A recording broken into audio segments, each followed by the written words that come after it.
Hello guys, this is the What If League and today's experiment is about Alexis Sánchez moving to Manchester United. This is one of the hottest transfer rumors of January 2018, so this is what I will be doing in the next minutes. As you can see, I have already prepared the transfer from Arsenal for Alexis Sanchez, the Chilean international. I have used one of the most referenced fees in the media, 25 million pounds. And now I'm going to fast forward until the end of season 2018 to see how Alexis has affected Manchester United in their title bid against Manchester City.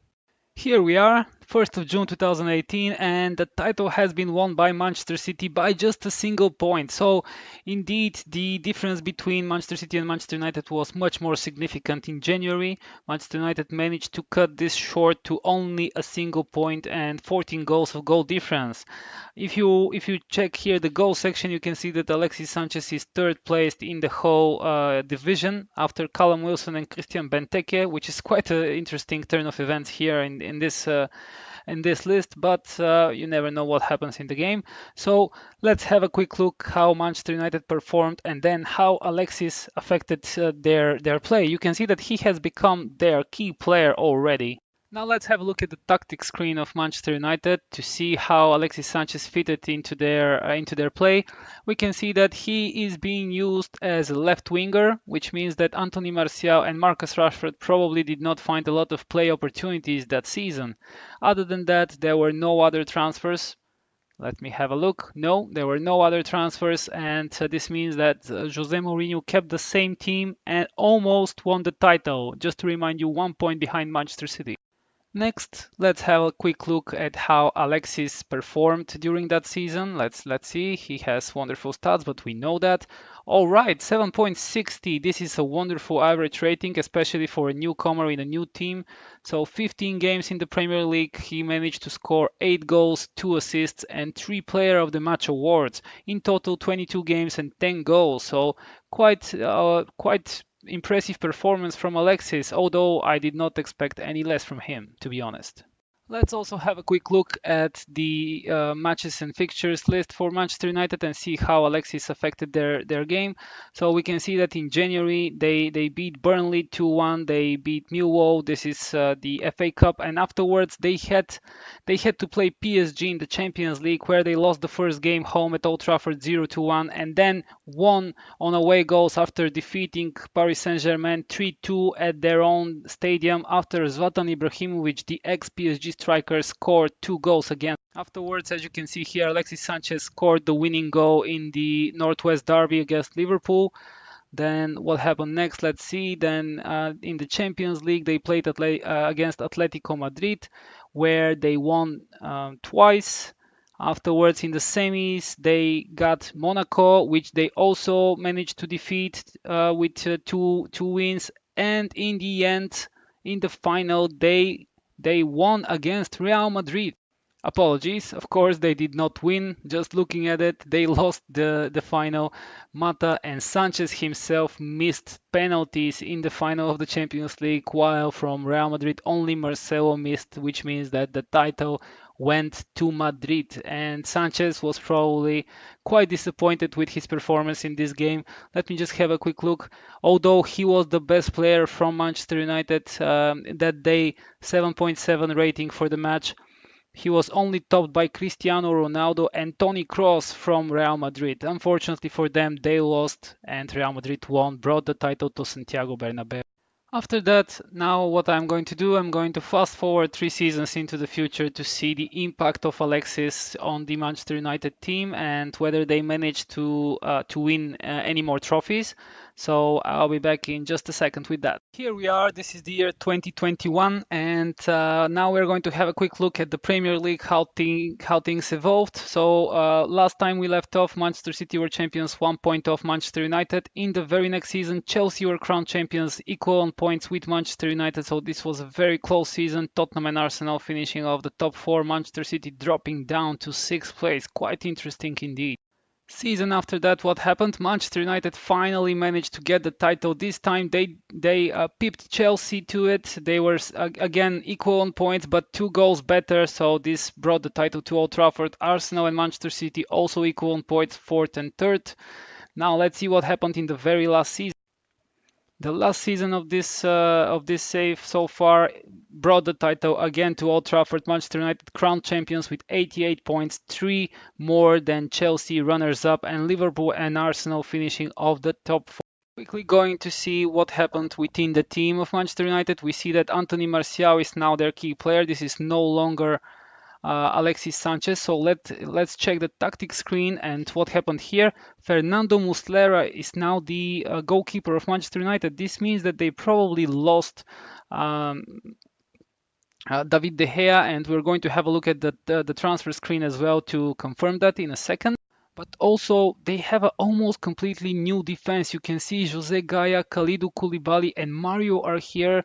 So along with the goalkeeper, this is 4 out of the back 5 have been changed. Also, we see Marek Hamšík and Roberto Gagliardini in midfield. I'm not sure what happened with Pogba. We're going to have to take a look. Here we are in the transfer screen. As we have already discussed, Alexis Sanchez was the only transfer in the first season after January.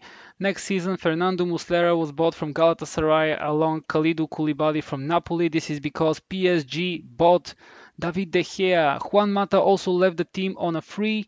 And other than that, let's see what else is interesting. Matteo Darmian was sold off in France to Rennes for £7 million. Chris Smalling went international to Portugal to join FC Porto. This is quite interesting. And Marcus Rojo joined Bournemouth for a deal that would total £7.25 million. Let's see the season after that. Timothy Fosu-Mensah went away on loan, and Pogba was transferred away to Real Madrid for £82 million. On the other side, incoming transfers: Kieran Tierney from Celtic, Jose Callejon from Napoli. We have a Brazilian player, Fagner. I'm not familiar with that player. Federico Chiesa from Fiorentina for an astonishing £63 million transfer, and Deandre Yedlin from Newcastle. Very interesting transfers and very unexpected, at least for me.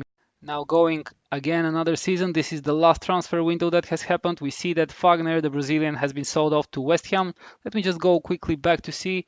He was bought for 11 million and sold for 13, so a very small profit, but profit indeed. We also have Cameron Borthwick-Jackson sold off to Sunderland. Callum Grievin joined the Bulgarian team on loan. This is very, very odd. Sergio Romero was sold to Dynamo Kiev, and Axel Tuanzeb was sold to West Ham. This is a shocking transfer.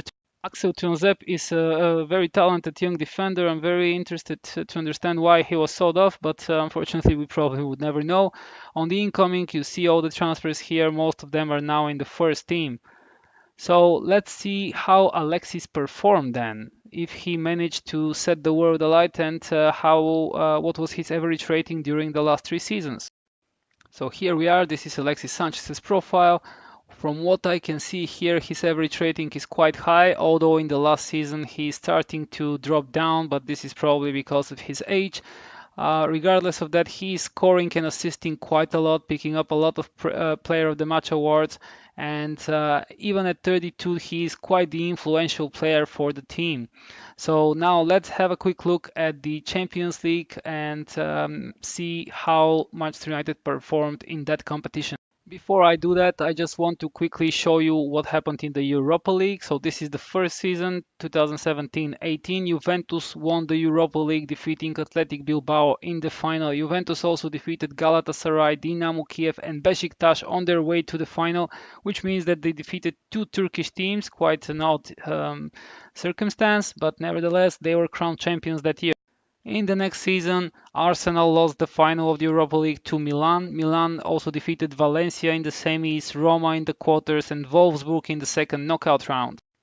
In the third season, Tottenham brought the Europa League trophy to England after defeating Inter in the final. This final was only possible after they defeated Everton, the other English team in the competition at this stage, in the semis. Afterwards, Villarreal in the quarters and Feyenoord in the second knockout round. And in the final season so far, Milan brought the title to Italy after defeating Napoli, another Italian team, in the final. This game was played in Groupama Stadium. I'm not sure where this is. Oh, this is in France. I didn't know. So every day you live, you learn. Milan qualified for the final after defeating Dortmund in the semis, Lyon in the quarters on away goals, and Valencia. They crushed Valencia in the second knockout round.